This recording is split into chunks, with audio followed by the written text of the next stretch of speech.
हस्तिनापुर निवासियों, आज जो मैं कह रहा हूं वो केवल इसलिए नहीं कि कुंती पुत्र अर्जुन मेरा सबसे प्रिय शिष्य है। मैं जो कह रहा हूं वही सत्य है कि आज अर्जुन जैसा श्रेष्ठ धनुर्धर और कोई नहीं है। है आचार्य, है।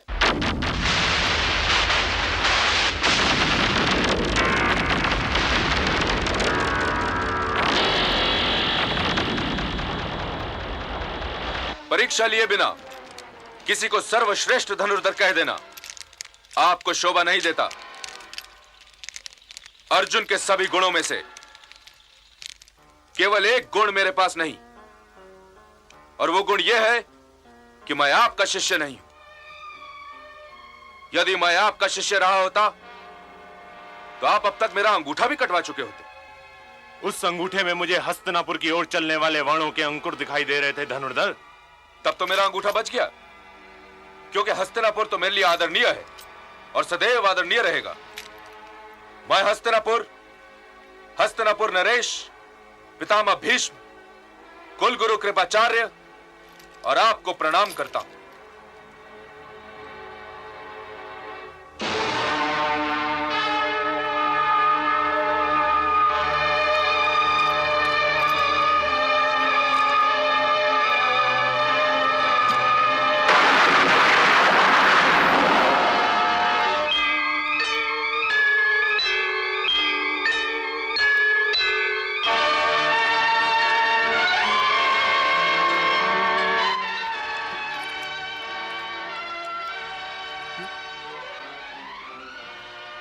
इस माला से तो परशुराम जी की सुगंध आ रही। ऐसा धनुर्धर कौन हो सकता है विदुर? यदि प्रतियोगिता निश्चित हुई महाराज, तो कुलगुरु कृपाचार्य स्वयं उनसे एक प्रश्न करेंगे। किस सोच में पड़ गए आचार्य? क्या आप अपने प्रिय शिष्य को इस योग्य नहीं समझते कि वो मेरा सामना कर सके? ये देखिए, मेरे पास धनुष भी है और तुनीर में वाण भी, और मैं इस भरी रंगभूमि में आपके शिष्य अर्जुन को ललकार रहा हूं। इस प्रतियोगिता के पश्चात स्वयं हस्तिनापुर यह निर्णय लेगा कि सर्वश्रेष्ठ धनुर्धर कौन है। यदि आज्ञा हो तो मैं अपने बाणों से इस अभिमानी के होठों को सी दो गुरुदेव। अर्जुन, क्षमा चाहता हूं कुलगुरु। आगे आओ धनुर्धर। ये कुरुकुल के राजकुमारों की रंगभूमि है धनुर्धर। कुरुकुल के गुरुदेव, रंगभूमि सार्वजनिक है और मैं इस रंगभूमि में सार्वजनिक घोषणा करता हूं कि या तो मुझे सर्वश्रेष्ठ धनुर्धर घोषित किया जाए, या फिर कुरुकुल का सर्वश्रेष्ठ धनुर्धर मेरे साथ द्वंद्व युद्ध करके यह सिद्ध करे कि वो सर्वश्रेष्ठ धनुर्धर कहलाने के योग्य है। धनुर्धर, जिस धनुर्धर को तुमने ललकारा है, पहले मैं उससे तुम्हारा परिचय करवा दूं। यह चंद्रवंशी राजकुमार अर्जुन है, जो महाराज पांडु का पुत्र है, महारानी कुंती जिसकी माता है, और आचार्य द्रोण जिसके गुरु। अब तुम बताओ धनुर्धर, तुम्हारा परिचय क्या है?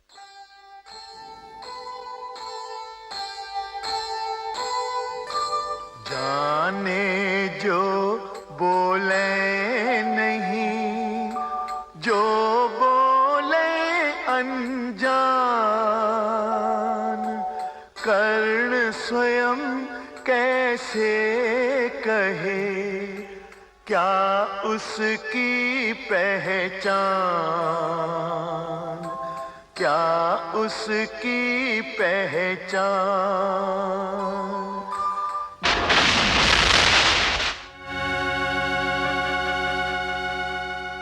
धनुर्धारी, लगता है तुमने मेरा प्रश्न सुना नहीं। मैंने अभी अभी अर्जुन का परिचय देकर तुमसे पूछा था कि तुम्हारा परिचय क्या है, तुम किस वंश के हो? मेरा धनुष मेरा परिचय है और बाण मेरी पहचान है। इतने परिचय से रणभूमि में तो काम चल सकता है धनुर्धर, परंतु रंगभूमि में नहीं। यदि तुम क्षत्रिय राजकुमार नहीं हो तो इस रंगभूमि में अर्जुन को नहीं ललकार सकते। इसलिए या तो अपना परिचय दो या फिर शांत हो जाओ। ये आप क्या कह रहे हैं कुलगुरु? सूर्य स्वयं अपनी पहचान है, चंद्रमा स्वयं अपना परिचय है। क्या कोई हिरनी सिंह को जन्म दे सकती है? यह निसंदेह क्षत्रिय है और इसे किसी वीर माता ने ही जन्म दिया है। ये मैंने कब कहा कि यह क्षत्रिय नहीं है? लेकिन नियम फिर भी नियम होते हैं। द्वंद्व युद्ध के लिए किसी राजकुमार को राजकुमार या फिर राजा ही ललकार सकता है। और कोई अपने माता पिता का परिचय देने से घबराए ही क्यों?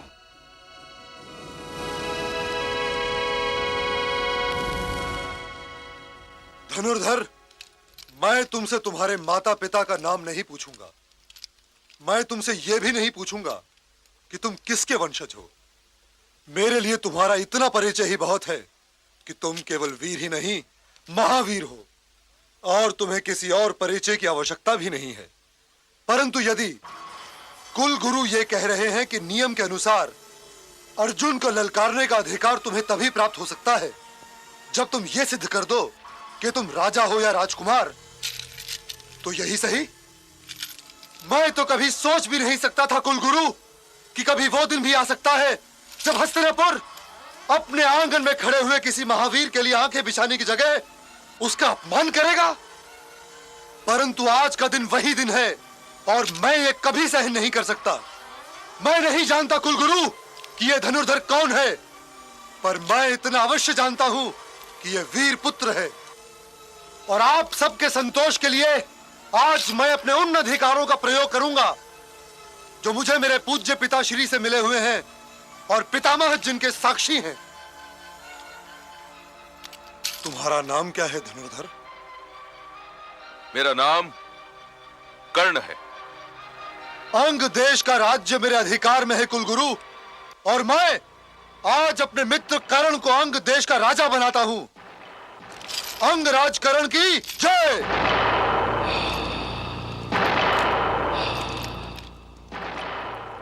मित्र दुर्योधन, तुम्हारे इस अनुग्रह का ऋण तो मैं अपने प्राणों से भी नहीं चुका सकता।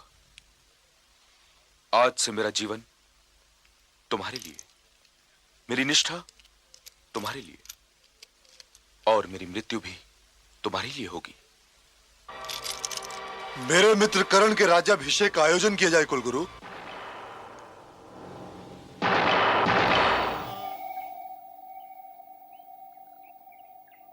तुम्हारी शिक्षा तो समाप्त हो चुकी है वत्स।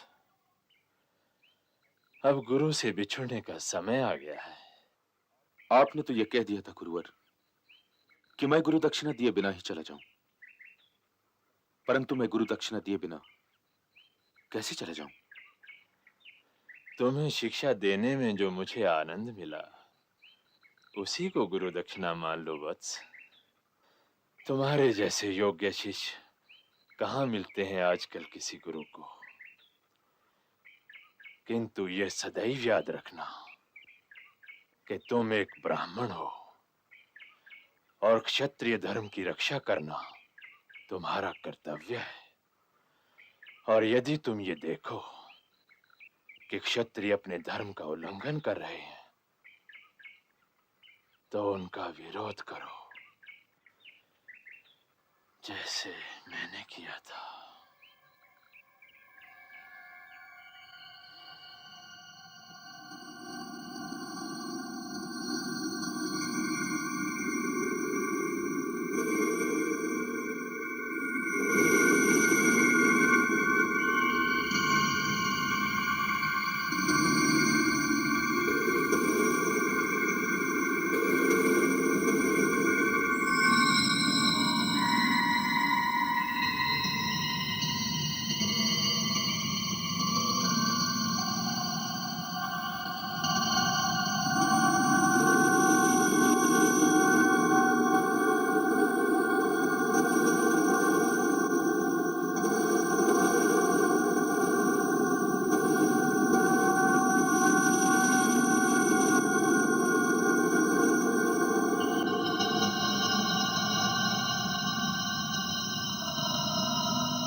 तुमने अपनी रक्षा क्यों नहीं की वत्स?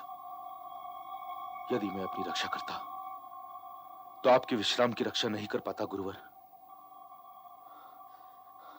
विद्या अपने गुरु से झूठ बोलने वाले के काम नहीं आती कर्ण। मैंने क्या झूठ बोला गुरुवर? तुम ब्राह्मण नहीं हो सकते। कौन हो तुम? क्योंकि ब्राह्मणों में यह सहन शक्ति हो ही नहीं सकती। तुम क्षत्रिय हो और ब्राह्मण बनकर मुझसे शिक्षा ग्रहण करते रहे। मैं तो एक सूत पुत्र हूं। नहीं, तुम फिर झूठ बोल रहे हो। यह सहन शक्ति क्षत्रियों के अतिरिक्त किसी और में हो ही नहीं सकती। तुम क्षत्रिय हो और तुमने अपने गुरु के साथ कपट किया है। इसलिए मैं तुम्हें शाप देता हूं कि जब तुम्हें मुझसे प्राप्त की हुई शिक्षा की सर्वाधिक आवश्यकता होगी, तब यह विद्या तुम्हारे किसी काम नहीं आएगी।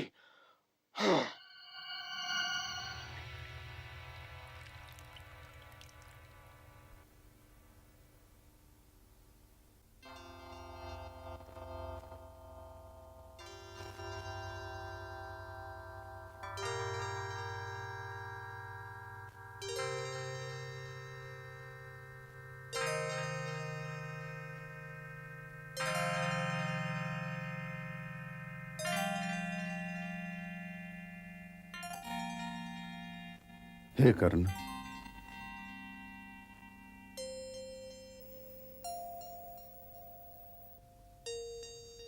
प्रणाम। आयुष्मान भव। आप मुझे ये आशीर्वाद न दीजिए ब्राह्मण देवता, किंतु आदेश दीजिए कि मैं आपकी क्या सेवा कर सकता हूं। मैं दूसरे ब्राह्मणों की भांति तुमसे धन मांगने नहीं आया। इससे क्या होता है? आप यदि कुछ मांगने ही आए हैं तो मैं आपकी मांग अवश्य पूरी करूंगा। कहिए, क्या चाहिए आपको? मुझे तुम्हारा कवच चाहिए, तुम्हारे कुंडल चाहिए। ये दोनों वस्तुएं तो मेरे शरीर का भाग हैं। आप मेरे दूसरे अस्त्र शस्त्र ले लीजिए। मुझे और कुछ नहीं चाहिए। मैंने तो सुना है तुम बड़े दानवीर हो। ये दूसरा प्रणाम किस लिए? पहला प्रणाम ब्राह्मण के लिए था और यह दूसरा प्रणाम इंद्रदेव के लिए है।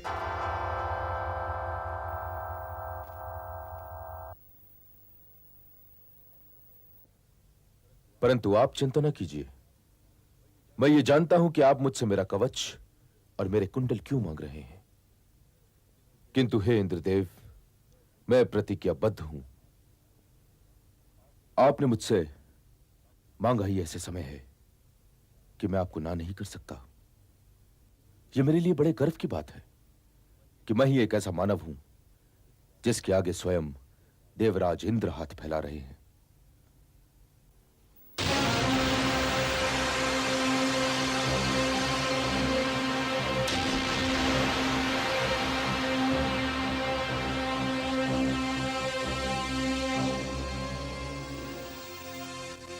हे कर्ण,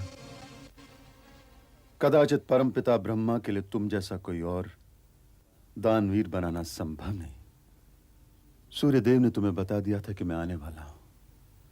उन्होंने तुम्हें यह भी बताया था कि मैं तुमसे क्या मांगने वाला हूं। फिर भी तुमने इस पल को पीठ न दिखाई। तुमने न केवल इस पल का सामना किया बल्कि उसे पराजित किया। कोई वर मांगो वत्स, जो जी चाहे मांगो। इंद्र ना नहीं करेगा। हे भगवान, कुछ देने के उपरांत कुछ मांग लेना सभ्यता के विरुद्ध है। यदि कुछ मांग लिया तो फिर मेरे देने का अर्थ निकल जाएगा, उसका यश भंग हो जाएगा। मैं क्षमा चाहता हूं भगवान, किंतु मैं इस समय आपसे कुछ मांगकर दान की मर्यादा का उल्लंघन नहीं कर सकता। परंतु आपको वर्तमान और भविष्य की परिनिंदा से बचाने के लिए अवश्य मैं कुछ मांगूंगा। यदि उचित जानिए तो मुझे शक्ति दीजिए। शक्ति। तथास्तु। ये लो।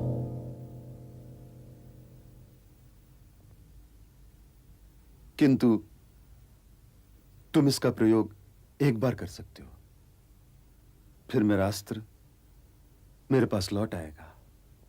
मैं इसका प्रयोग 2 बार करना भी नहीं चाहता हूं भगवान, क्योंकि इस संसार में केवल मेरा एक ही शत्रु है, एक ही।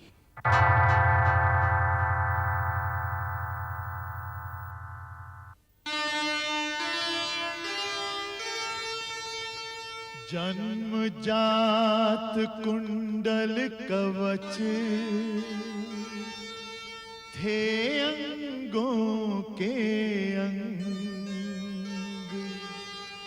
वही काट कर दे दिए अद्भुत दिव्य प्रसंग।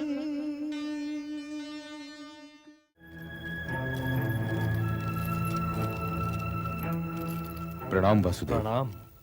प्रणाम महात्मा विदुर। आयुष्मान भव। प्रणाम सात्यकी। प्रणाम कृतवर्मा। इधर से कहीं जा रहे थे और हमें देखकर रुक गए या यहीं आ रहे थे? मैं अपने मित्र दुर्योधन की असभ्यता पर क्षमा मांगने आया हूं वासुदेव। अपनी असभ्यता पर मनुष्य को स्वयं अपने आप से क्षमा मांगनी चाहिए। मेरा तो अपमान हुआ ही नहीं, अपमान तो हुआ स्वयं दुर्योधन का, अपमान हुआ हस्तिनापुर राजसभा का, तो उन्हें क्षमा करने वाला भला मैं कौन? फिर भी वासुदेव, वास्तव में दुर्योधन की ओर से क्षमा मांगने आए हैं तो थोड़ी दूर हमारे रथ में चलिए अंगराज। यदि आप मुझे अपना सारथी बनने का विशेष अधिकार दें तो अवश्य चलूंगा। परंतु पहले एक वचन दीजिए कि आप मेरे रथ को हाँकते हुए अपने प्रिय मित्र दुर्योधन के शिविर में ले जाने का प्रयत्न नहीं करेंगे। आपकी आज्ञा के बिना भला कोई आपको कहां ले जा सकता है वासुदेव? सात्यकी, कृतवर्मा, आप थोड़ी दूर अंगराज के रथ में आइए।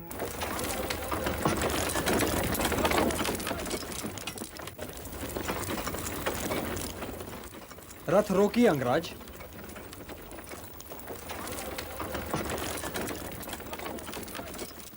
आइए अंगराज।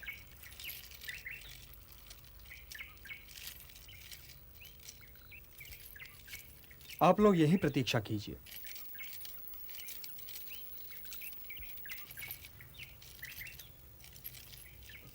आपको आश्चर्य तो अवश्य हो रहा होगा कर्ण कि यह देवकी पुत्र आपको कहां ले आया। आपके स्थान पर यदि कोई और होता तो अवश्य आश्चर्य करता। आप तो किसी के आश्चर्य की सीमा में समा ही नहीं सकते वासुदेव। हे राधे, आप एक उत्तम व्यक्ति हैं, सच्चरित्र। आपने जिसे धर्म माना कभी उस धर्म का उल्लंघन नहीं किया, तो फिर आप दुर्योधन जैसे अधर्मी के शिविर में क्या कर रहे हैं? आप तो धर्म की एक एक परत का ज्ञान रखते हैं अंगराज। आप तो यह सोच नहीं सकते कि दुर्योधन का मार्ग धर्म का मार्ग है, सत्य का मार्ग है। परंतु मेरे और दुर्योधन के संबंध का आधार न धर्म है केशव, और न ही अधर्म। इस संबंध का आधार स्नेह है। वो मेरा मित्र है। वो मेरा कृष्ण तो नहीं, किंतु मैं उसका सुदामा अवश्य हूं। क्षत्रियों के समाज ने मुझे केवल इसलिए नहीं स्वीकार किया ना कि मैं एक सूतपुत्र हूं, परंतु दुर्योधन ही एक अकेला क्षत्रिय है जिसने कभी भी मेरे और उसके बीच इस विशेषण की दूरी नहीं रखी। आज से बरसों पहले जब हस्तिनापुर क्षत्रिय समाज के सामने द्रोणाचार्य और कृपाचार्य जैसे गुरुश्रेष्ठ मेरा अपमान कर रहे थे, तो केवल दुर्योधन मेरी सहायता के लिए उठा। उसने मुझे अंक का राजा बनाकर मुझे यह अधिकार दिलवाया कि मैं उस अभिमानी कुंती पुत्र अर्जुन को ललकार सकूं। और यही कारण है देवकी नंदन कि जब कभी उसका मुझे कोई दोष दिखाई देने लगता है तो मैं अपनी आंखें मूंद लेता हूं। इस संसार में केवल 2 ही ऐसे प्राणी हैं जिनसे मैं प्रेम करता हूं, दुर्योधन और वो देवी जिसने मुझे जन्म तो नहीं दिया, परंतु वो मेरे लिए उस माता से भी अधिक महत्वपूर्ण है जिसने मुझे जन्म तो दिया, परंतु जन्म देते ही त्याग भी दिया। मैं दुखी होता हूं तो इन्हीं दोनों को दुखी देखकर, और सुखी भी होता हूं तो इन्हीं दोनों को सुखी देखकर। मेरे पास ना अपना कोई सुख है और ना ही कोई दुख। मुझे स्वयं अपने जीवन से कोई लगाव नहीं, किंतु मैं जब तक जीवित हूं मेरे हृदय में इन दोनों के अतिरिक्त किसी और के लिए कोई स्थान नहीं बन सकता। यह ठीक है अंगराज कि कृतज्ञता का ऋण उतारना सहज नहीं। सबसे भारी ऋण यही होता है। परंतु फिर भी यदि बात सत्य और असत्य, धर्म और अधर्म, प्रकाश और अंधकार के बीच आन फंसे, तो क्या असत्य, अधर्म और अंधकार का पक्ष लेकर भी यह ऋण उतारना उचित है? क्या ऐसा ऋण उतारने से ऋणी ही रह जाना उचित नहीं है अंगराज? यह तो मुझे ऋण लेते समय ही कह देना चाहिए था ना वासुदेव, परंतु एक बार ऋणी हो गया तो ऋण चुकाने में आनाकानी नहीं करनी चाहिए, परिणाम जो भी हो। हां, यह भी एक दृष्टिकोण हो सकता है, परंतु आप यह क्यों नहीं सोचते अंगराज कि दुर्योधन उस क्रीड़ा में लज्जित हो चुका था और वो अपने लिए अर्जुन का एक प्रतिद्वंद्वी मोल लेना चाह रहा था। कहीं ऐसा तो नहीं कि उसने अंग देश देकर आपको मोल ले लिया हो? हे वासुदेव, यदि उसने मुझे मोल भी ले लिया हो तब भी अपने को बेचा तो स्वयं मैंने ही था ना। कभी आप अपने जन्म, अपनी पहचान के विषय में सोचते हैं कर्ण? यदि सोचूं भी तो मिलेगा क्या? अर्थात आप नहीं जानते कि आप कौन हैं। जानता तो नहीं, किंतु अनुमान लगा सकता हूं। मेरी माता अवश्य किसी आदरणीय परिवार की पुत्री होंगी, कदाचित कोई राजकुमारी जिनका भवन गंगा तट पर होगा। जब ही तो मेरे जन्म लेते ही मुझे सहजता से गंगा में बहा दिया। और मैं यह भी अनुमान लगा सकता हूं कि मेरी माता को अपने पुत्र से कहीं अधिक अपना यश प्रिय था। उन्होंने अपने पुत्र को त्याग दिया और अपनी प्रतिष्ठा को संभाल के रख लिया। और अपनी माता को खोजने के लिए आपका हृदय भी नहीं मचला? जिस माता ने मुझे त्याग दिया हो उसे खोजकर मैं करूंगा क्या? उसे पाकर भी मैं क्या करूंगा वासुदेव? और संभवतः मेरे जन्म के उपरांत किसी आदरणीय कुल में किसी महाराजा, किसी दिग्विजयी से उनका विवाह भी हो गया हो, और अब वो ऐसे पुत्रों की माता हूं जिन्हें त्यागने की आवश्यकता ही ना पड़ी हो। परंतु हे कृष्ण, मुझे इस बात का दुख नहीं कि मैंने अपनी माता की ममता का स्वाद नहीं चखा। मेरी माता का नाम राधा है वासुदेव, और मैं उन्हीं के नाम से जाना जाता हूं, राधा है। किंतु आप अचानक मेरे अतीत की समाधि की ओर क्यों निकल गए? मैं तो उधर कभी जाता ही नहीं। वर्तमान की बात कीजिए वासुदेव, वर्तमान की। आपने ठीक ही अनुमान लगाया अंगराज। आपकी माता एक बहुत आदरणीय परिवार की पुत्री हैं। इसलिए जब आपका जन्म हुआ तो समाज की परिनिंदा से वे डर गईं। आज वे कई पुत्रों की माता हैं, परंतु उनके हृदय में एक सन्नाटा है राधे। उनका हृदय एक रिक्त स्थान है, एक रिक्त स्थान। वे दिन रात अपने उस पुत्र के विषय में सोचती रहती हैं जो कवच कुंडल पहने हुए जन्मा था। क्या आप ये कहना चाहते हैं कि मैं सूत पुत्र नहीं हूं? क्या आप ये कहना चाहते हैं कि मैं क्षत्रिय हूं? क्या मेरा यह अनुमान भी ठीक है कि आप मेरी माता को जानते हैं? हे वासुदेव, क्या मेरी माता जीवित है? क्या मैं उनके दर्शन कर सकता हूं? मुझसे मेरा परिचय करवाइए वासुदेव, मुझसे मेरा परिचय करवाइए। हे दानवीर, हे महारथी, क्या आप सत्य को सहन कर पाएंगे? सत्य का घाव अपमान के घाव से तो गहरा नहीं होता ना वासुदेव।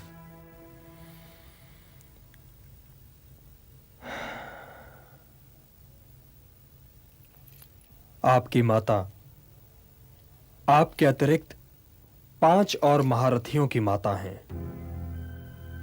और वो 5 महारथी ऐसे योद्धा हैं जिन्होंने आज तक पराजय का स्वाद नहीं चखा। 5 महारथी? 5? आप कहीं पांडवों की बात तो नहीं कर रहे? उनके अतिरिक्त ऐसे और कौन 5 योद्धा हैं कर्ण जिन्होंने पराजय का स्वाद न चखा हो? हाँ कुंती पुत्र, हाँ, मैं पांडवों की ही बात कर रहा हूं। मेरी बुआ कुंती आपकी माता हैं और आप पांडवों के ज्येष्ठ भ्राता हैं।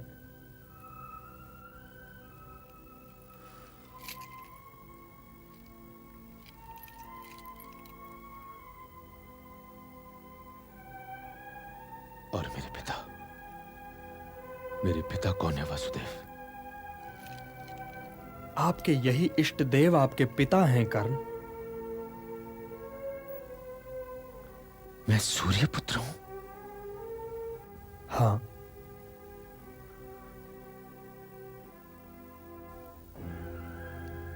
मेरे दुर्भाग्य की सीमाओं को क्या आप माप सकते हैं वासुदेव? मैं सूर्य पुत्र कर्ण राधेय के नाम से जाना चाहता हूं। मैं कुंती पुत्र कर्ण राधेय के नाम से जाना चाहता हूं।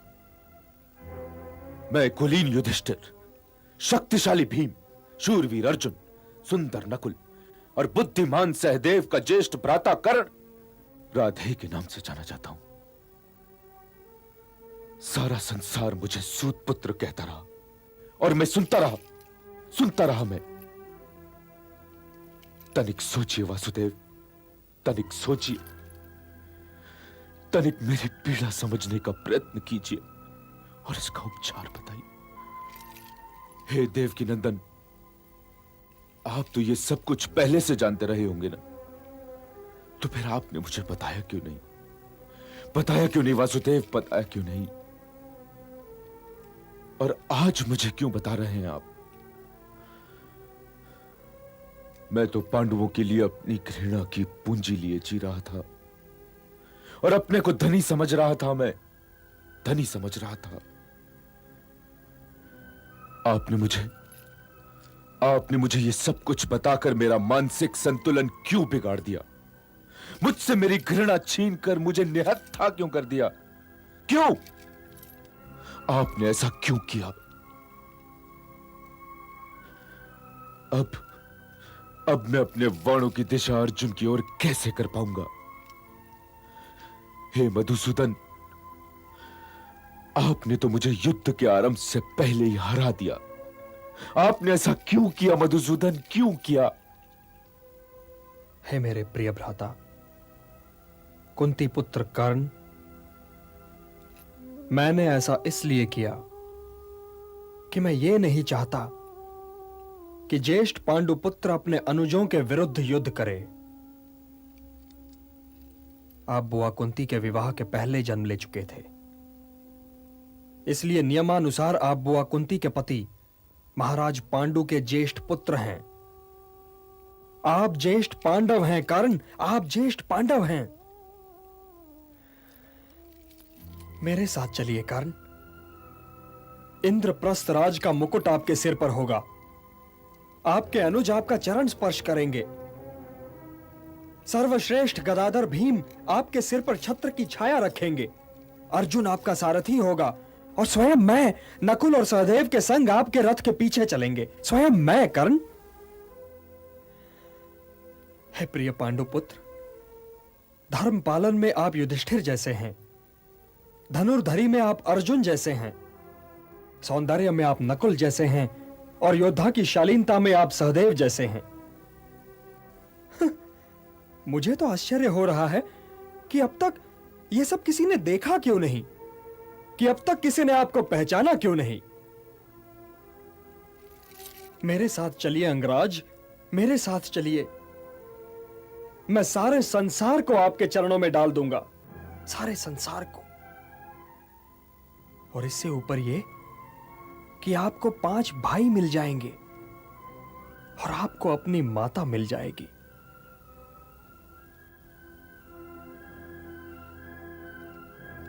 आप जो कुछ कह रहे हैं वो सब ठीक है, परंतु मैं दुर्योधन का ऋणी हूं। आपने उस ऋण के विषय में तो कुछ कहा ही नहीं। मैं आपके लिए भी अपने आप से झूठ नहीं बोल सकता केशव, नहीं बोल सकता। मैं जानता हूं कि पांडव तो आपकी कृपा के सुरक्षा छत्र के नीचे हैं। मैं क्या, युद्ध में तो उन्हें कोई भी नहीं हरा सकता। और मैं यह भी जानता हूं केशव कि कौरव सेना की पराजय निश्चित है। फिर भी मैं दुर्योधन ही के ध्वज तले युद्ध करूंगा। दुर्योधन के लिए मेरा आत्मविश्वास पराजय स्वीकार करने को भी तैयार है। हे मधुसूदन, अब जब यह जान लेने के बाद कि अर्जुन मेरा अनुज है, मैं उसकी ओर उसके प्राण लेने वाले वाण तो नहीं भेज सकता ना। फिर भी मैं युद्ध करूंगा, अर्जुन से युद्ध करूंगा। आप तो यह अच्छी तरह जानते थे ना कि मैं दुर्योधन की मित्रता को कभी नहीं त्यागूंगा। फिर भी आपने मुझसे मेरे जन्म का रहस्य बताकर अर्जुन के प्राणों की रक्षा कर ली। हे केशव, यदि आपने ऐसा न किया होता तो अच्छा होता। तो अब आप मुझे एक वचन दीजिए कि मेरे वीर गति को प्राप्त होने तक आप मेरे अनुजों को यह नहीं बताएंगे। यदि युधिष्ठिर को पता चल गया कि मैं उसका ज्येष्ठ भ्राता हूं, तो वो अपने सिर पर मुकुट रखना कभी स्वीकार नहीं करेगा। और राजा बनने योग्य तो मेरा अनुज युधिष्ठिर ही है। यदि उसने मुझे यह मुकुट दे दिया, तो मैं अंग देश के मुकुट का ऋण उतारने के लिए अपने मित्र दुर्योधन के सिर पर यह मुकुट रख दूंगा। और यह उस मुकुट से बड़ा अन्याय होगा, बड़ा अन्याय। हे मधुसूदन, अब हमारी भेंट रणभूमि में ही होगी। तब तक के लिए मुझे आज्ञा दीजिए। प्रणाम।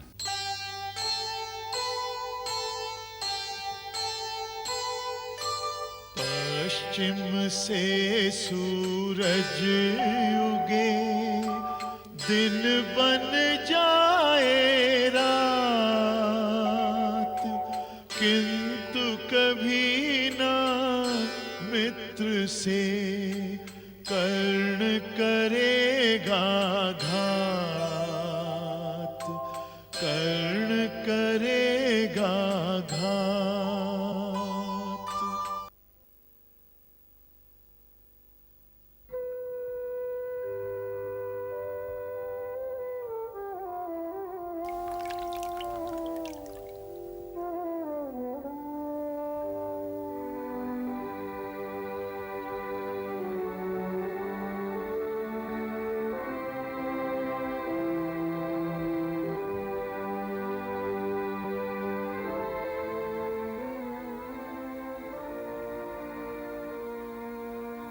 प्रणाम देवी।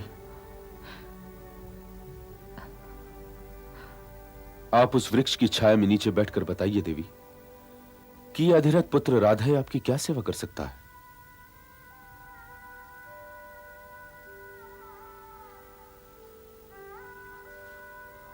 यहां बैठिए। लगता है धूप का अभ्यास नहीं है आपको। धूप तो स्वयं मेरे भीतर बहुत कड़ी है पुत्र, बहुत कड़ी है।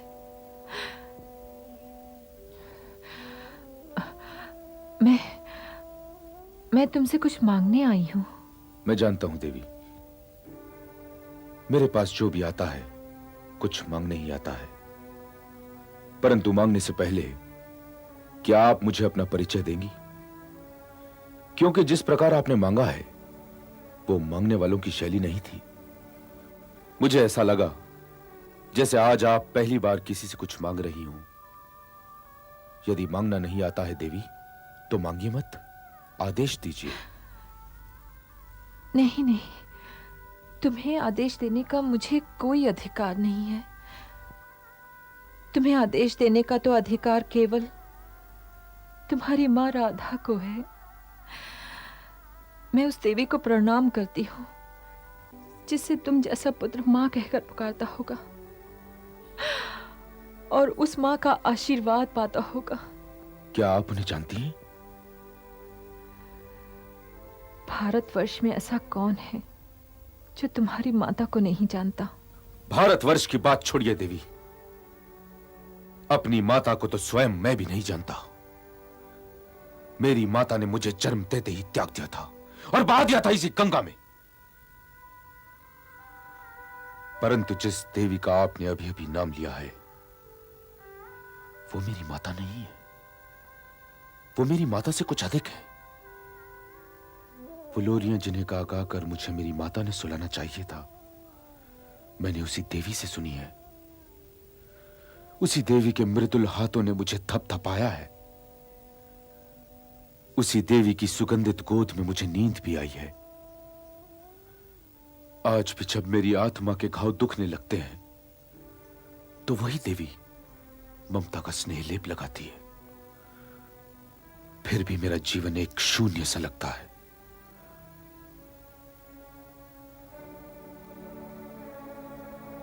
मेरे हृदय में उस माता का स्थान रिक्त है ना, जिसने मुझे कभी स्वीकार नहीं किया। कभी कभी जी चाहता है कि वो मुझे कहीं मिल जाएं और मैं उनके चरण स्पर्श के पश्चात उनसे यह पूछूं कि हे माता, मुझे मेरा दोष तो बताओ, मुझे यह तो बताओ कि मैं किस अपराध का दंड भुगत रहा हूं। और यदि तुम्हारी माता ने तुम्हें अपनी विवशता समझा दी तो क्या करोगे? विवशता? भगवान तो विवश हो भी सकते हैं देवी,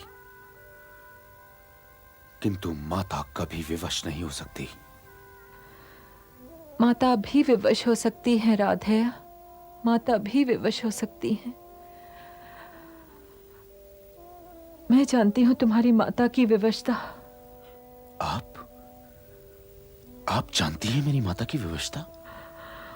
हाँ। आप कैसे जानती हैं?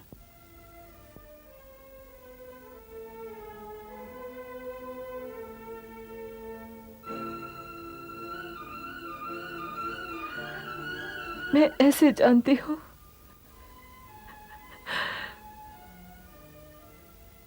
मैं ऐसे जानती हूं कि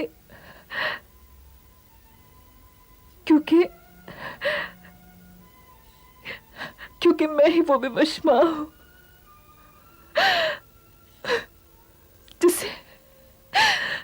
जिसे अपना पहला पुत्र त्यागना पड़ा था।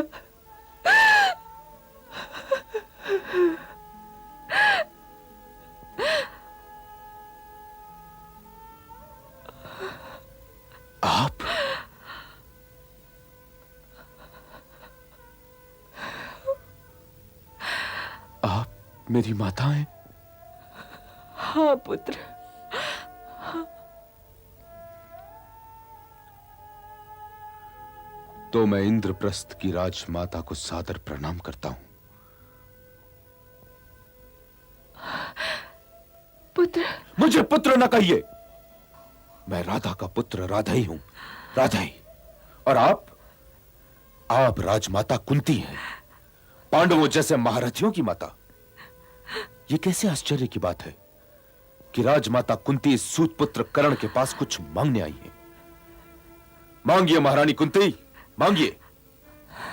आपकी सेवा करना तो मेरे लिए सौभाग्य की बात है। पुत्र? किंतु पुत्र कहकर ना मांगिए। क्यों ना मांगू पुत्र कह के? कर्ण तू मेरा पुत्र है, तू मेरा पुत्र। मैं तो तब भी आपका पुत्र था ना, जब आपने मुझे त्याग दिया था। और आज भी आपको मेरे लिए आपकी ममता नहीं लाई होगी मेरे पास। आपका कोई उद्देश्य लाया होगा मेरे पास, आपको आपका कोई स्वार्थ लाया होगा मेरे पास। तू दानवीर कर्ण है, इतना कठोर कैसे हो सकता है? इतना कठोर कैसे हो सकता है पुत्र? ये कठोरता नहीं है माता, ये कठोरता नहीं है। ये तो मेरे हृदय की पीड़ा है, पीड़ा। मेरे भाग की सारी ममता तो आपने उन 3 पुत्रों और माद्री पुत्रों में बांट दी, और आप मुझे कठोर भी कह रही। इस सूर्य पुत्र कर्ण को संसार सूत पुत्र कहकर अपमानित करता रहा, और आप चुप बैठी रही। और आज आपको अपना त्यागा हुआ पुत्र कैसे याद आ गया?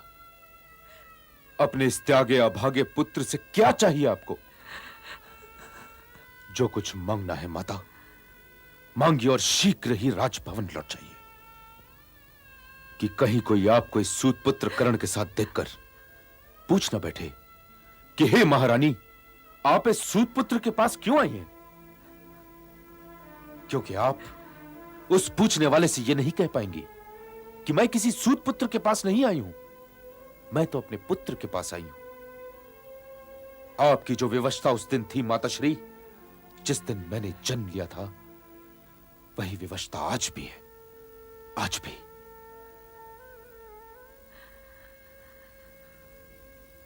पल भर के लिए अपनी इस कड़वाहट के कवच को उतार दो कर्ण, और ये सिर मेरी गोदी में रख दो, मेरी गोदी में रख दो पुत्र, ताकि मैं तुम्हारा सिर सहला सकूं पुत्र। कर्ण मेरे पुत्र। ये राधे का सिर है राजमाता, ये सूत पुत्र राधे का सिर है। यह आपकी गोद की योग्य नहीं है। मैं आपकी गोद में अपना सिर रखकर उसे अशुद्ध नहीं करना चाहता। ऐसा ना कहो पुत्र, ऐसा ना कहो। मैं आपका पुत्र नहीं हूं। मैं अपने आप को आपका पुत्र कहकर उस देवी की ममता का अपमान नहीं कर सकता राजमाता कुंती, जिसने मुझे आप बनकर पाला। आप यहां मेरी मां बनकर नहीं आई हैं, आप अर्जुन की ढाल बनकर आई हैं। यदि आप मेरी मां बनकर आती तो यहां ना आती। महात्मा विदुर के निवास स्थान से आप अपने रथ पर बैठती और अपने सारथी से कहती कि हे सारथी, मुझे अपने ज्येष्ठ पुत्र कर्ण के घर ले चलो। वहां रथ से उतरकर आप द्वारपाल को आदेश देती कि जाओ और जाकर कर्ण से कहो कि उसकी माता उसका माथा चूम कर उसे आशीर्वाद देने आई।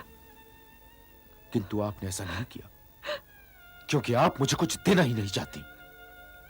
इसलिए आपने ऐसे समय और ऐसे स्थान का चुनाव किया, जबकि आप जानती हैं कि मैं किसी मांगने वाले को रेते हाथ लौटा ही नहीं सकता। आप यहां मुझे अपने पुत्र होने का सम्मान देने नहीं आई, आप मुझसे अर्जुन का जीवन दान मांगने आई हैं।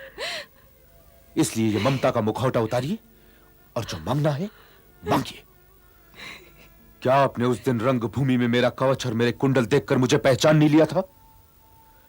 और यदि पहचान लिया था तो जब भीम और अर्जुन मुझे सूत पुत्र कह रहे थे तो आपने उन्हें टोका क्यों नहीं? आपने उनसे यह क्यों नहीं कहा कि वे राधे के विषय में ऐसी असभ्य बातें न कहें, क्योंकि ये तो राधे है ही नहीं। कौरवों की भरी सभा में मेरे दोनों अनुजों से आपने यह क्यों नहीं कहा कि जिसे वे सूत पुत्र कह रहे हैं वह सूत पुत्र नहीं है, उन्हीं की भांति कौन्तेय है? आपने उन्हें आदेश क्यों नहीं दिया कि वे मेरे चरण स्पर्श करके मुझसे आशीर्वाद लें कि मैं उनका ज्येष्ठ भ्राता हूं? ऐसा नहीं है माते, ऐसा कदाचित नहीं है कि मैं उस माता के लिए बिलखना हूं जिसने मुझे जन्म देकर त्याग दिया था। मैं आपके विषय में सोचता रहता कि आप कैसी होंगी। मेरी कल्पना कभी आपका कोई रूप बनाती और कभी कोई। मैं तरसता रहा हूं इन चरणों के स्पर्श के लिए। कभी कभी ये सोचकर मैं रो भी लिया करता था कि ऐसी ही कोई विवशता रही होगी कि मेरी माता ने मुझे त्यागने के अतिरिक्त और कोई मार्ग ना पाया। नहीं तो कोई मां अपने बच्चे को त्याग सकती है भला? यही सोचकर मेरे हृदय की पीड़ा कम हो जाया करती थी। परंतु आज आपने ममता को राजनीति बनाकर मेरे हृदय के सारे घाव हरे कर दिए हैं। आप ममता लेकर नहीं आई हैं मेरे पास। आप कटोरे में ममता के चांद की छाया लेकर आई हैं मेरे पास। आज तो आपने अन्याय की हर सीमा पार कर दी माता, हर सीमा पार कर दी। माता माता माता, यह शब्द एक गुड़ की टली की भांति मेरे मुंह में पिघला जा रहा है। जानती हैं आप, जानती हैं कि मेरा सारा लड़कपन आपको माता कहने के लिए तरसता बीत गया। परंतु आपकी ममता तो अपने 5 पुत्रों में संतुष्ट रही ना। और आप आज अपनी गोद में मुझे अपना सिर रखने का अधिकार देने आई हैं, जबकि आप भली भांति जानती हैं कि आपका यह अभागा पुत्र इस सम्मान को स्वीकार नहीं कर सकता। जब मुझे आपकी आवश्यकता थी तब तो आप मुझे मिली नहीं। आपने मुझे अपमानों के कटीले वन में भटकने के लिए अकेला छोड़ दिया और मुझे लहू लहान होता देखती रही। तो आज जब आपको अपने पुत्रों के लिए इस त्यागे हुए पुत्र की आवश्यकता है तो वो आपको क्यों मिले? बताइए माता, वो आपको क्यों मिले? क्यों? बताइए माता, वो आपको क्यों मिले? क्यों? बताइए क्यों मिले?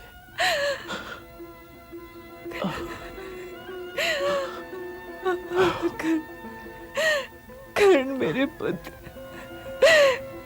कर्ण।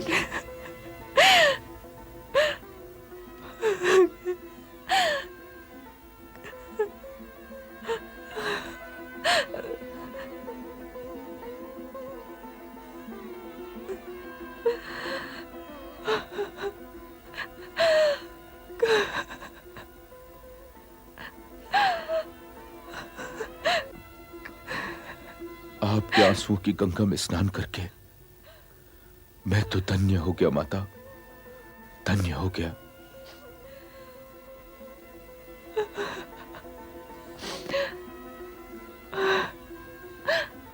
अब बतलाइए कि इस राधे के लिए क्या आदेश है? नहीं कर्ण, तुम राधेय नहीं, तुम कौन्तेय हो पुत्र, कौन्तेय, मेरे ज्येष्ठ पुत्र। और तुम्हारी माता होना मेरे लिए गर्व की बात है। मैं संसार से कहूंगी कि मैं 5 नहीं, मैं 6 महारथियों की जननी हूं पुत्र। अब ये कहने से क्या होगा माते? कृपया मुझे राधे ही रहने दीजिए।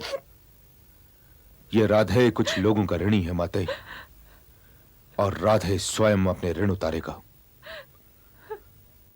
इसलिए ये बताइए कि आप मुझसे क्या मांगने आई थी?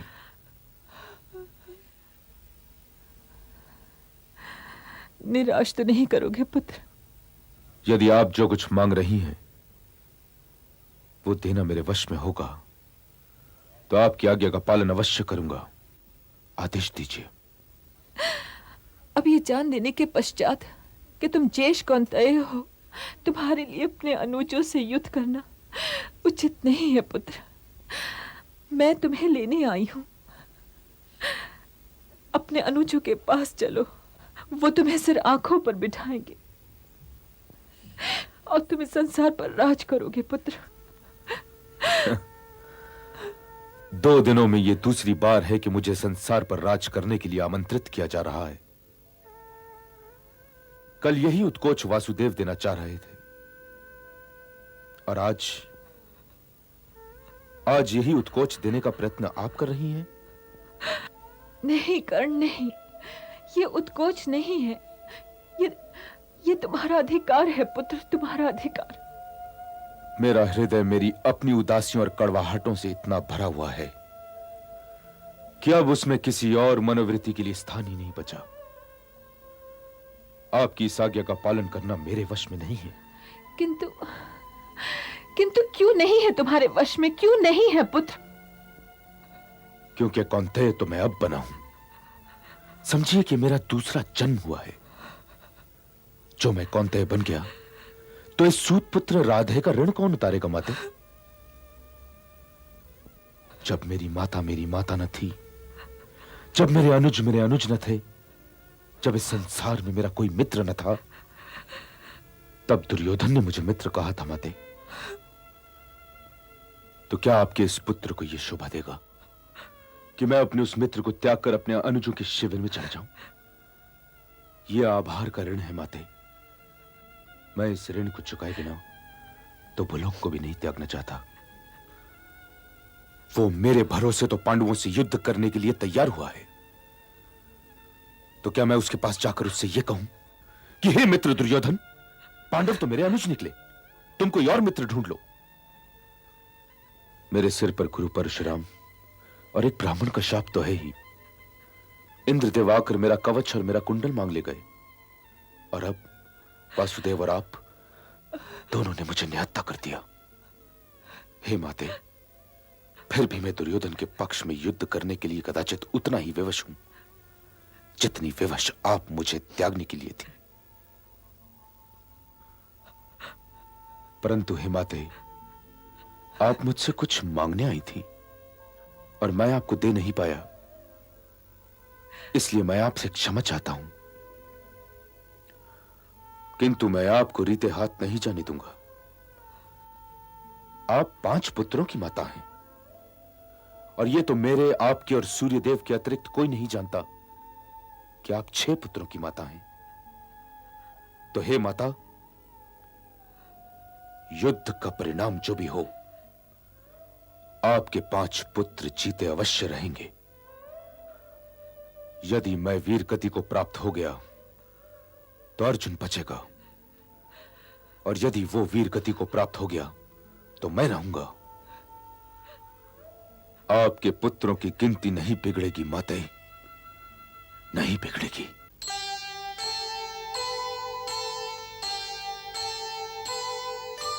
माता तेरे दूध को नहीं लगेगी आँच, कर्ण रहे अर्जुन रहे, पुत्र सदा ही 5, पुत्र सदा ही 5।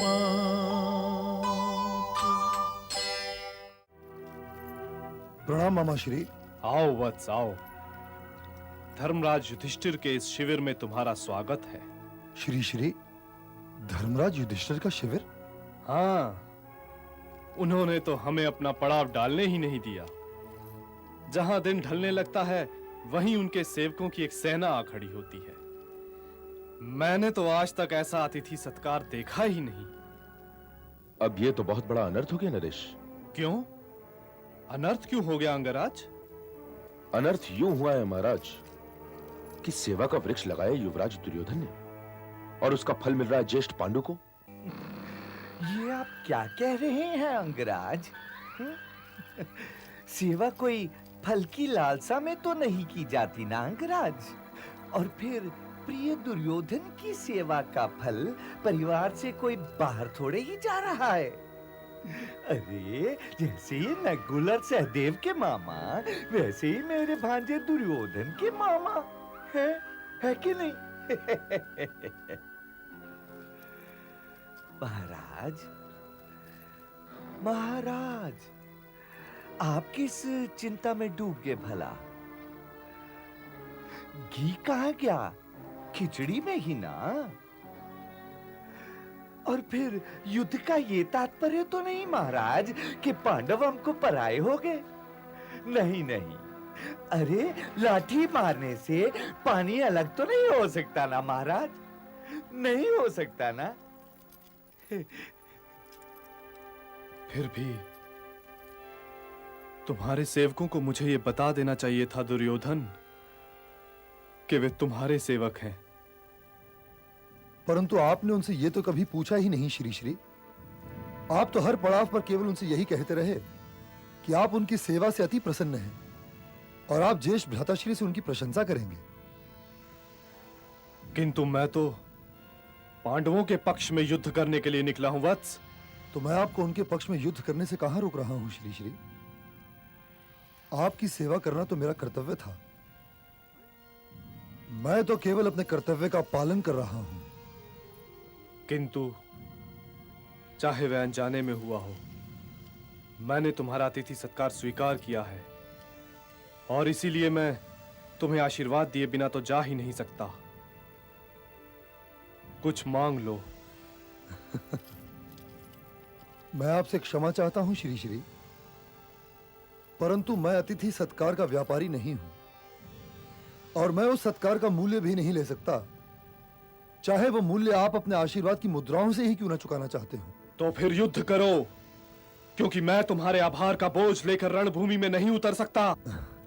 मैं आपसे एक बार और क्षमा चाहता हूं श्री श्री। आप मेरे अतिथि हैं और मैं आपसे अपने ही शिविर में युद्ध करके आतिथेय की मर्यादा का उल्लंघन नहीं कर सकता। तब तो तुम्हें मुझसे कुछ मांगना ही पड़ेगा वत्स, मांगना ही पड़ेगा। अरे प्रिय दुर्योधन, ये आदेश है, आदेश। और अपनों से बड़ों का आदेश ना मानना असभ्यता का प्रकटन है, समझे? अरे अब तो तुम्हें कुछ मांगना ही पड़ेगा। चिंता ना करो भांजे। अरे जैसे मैं तुम्हारा मामा हूँ, वैसे ये भी तुम्हारे मामा श्री है। मांग लो, मांग लो। यदि आप मुझे कुछ देना ही चाहते हैं श्री श्री, तो आप अपने आशीर्वाद के रूप में हस्तिनापुर सेना के प्रधान सेनापति बनकर मुझे सम्मानित करें। हाँ महाराज। मैं गंगा पुत्र भीष्म के होते हुए ये पद स्वीकार नहीं कर सकता युवराज। तो फिर आप मेरे सारथी बनकर मुझे सम्मानित कीजिए। अर्जुन के सारथी वासुदेव होंगे महारथी शल्य, मुझे भी उतने ही उच्च कोटि का सारथी चाहिए। तो ऐसा सारथी पूरे संसार में आपके अतिरिक्त और कौन है? उधर से अर्जुन, इधर से मैं, उधर से वासुदेव, इधर से आप और सारा संसार साक्षी। इस युद्ध में मुझे गुरुश्रेष्ठ परशुराम की लाज रखनी है महाराज। मैं ये नहीं चाहता कि इतिहास ये कह सके कि आचार्य द्रोण का शिष्य अर्जुन धनुर्विद्या में परशुराम शिष्य कर्ण से श्रेष्ठ है। धनुष मेरे पास भी है राजन, और धनुष अर्जुन के पास भी है। बाण मेरे तुणीर में भी है और बाण उसके तुणीर में भी है। संधान में वो भी निपुण है और मैं भी, किंतु उसके पास वासुदेव जैसा सारथी है और वैसा सारथी मेरे पास नहीं। ठीक है अंगराज, ठीक है, मैं तुम्हारा सारथी बनूंगा, क्योंकि अकेले तुम ही एक ऐसे योद्धा हो जो रणभूमि में अपने शत्रु के घरवाले के हाथ में अपने रथ के घोड़ों की लगाम देने का साहस कर सकता है। मैं तुम्हारी विनती को नकार कर तुम्हें अपमानित नहीं कर सकता, नहीं कर सकता।